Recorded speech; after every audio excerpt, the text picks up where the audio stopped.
ang mas pinagkakatiwalaan ng mas maraming Pilipino. ABS-CBN News and Current Affairs. Sa ulo ng ating mga nagbabagang balita.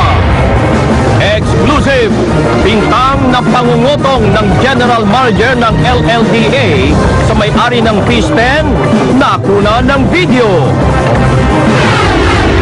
Isa pang exclusive, mga Chinese investor umalma sa desisyong hindi na sila papayagang makinabang sa pangingisda sa Taal Lake. Dating Senador Mar Rojas, sinalagang kalihim ng DOTC. Singil sa kuryente, tataas ngayong buwan. Presyo ng tinapay, nagbabadya namang magmahal. May bago kayong school supplies.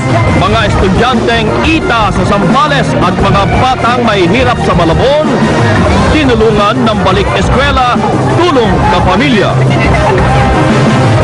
Exclusive, mga estudyante sa Payatas Elementary School. 60 ka na, nagtitis pa sa sobrang init, walang kuryente at walang tubig. Gising ko lang po hanggang magkakaryente. Special report bilang ng Pinoy nurses. Sobra-sobra nga ba kaya walang trabaho? Exclusive, hold-upper at manyakis na mga dentista kinilalang sangkot din sa nakawan sa isang money transfer branch sa Caloocan. Ang reaksyon ni Pacman sa pagpapatawad ng asawang si Jinky kay Krista Ranillo, tutukan. At Vice Ganda, susunod nga ba sa yapak ni Boy Abunda?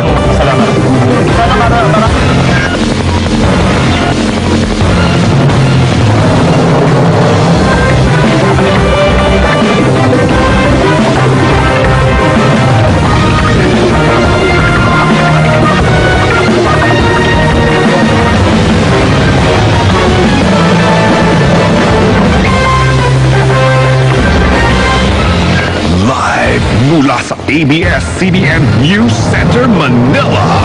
Ito ang TV Patrol! Magandang gabi bayan!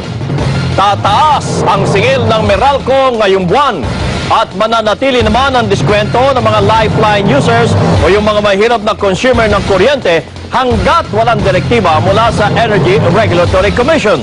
Nagpapatrol, Alvin L. Chico.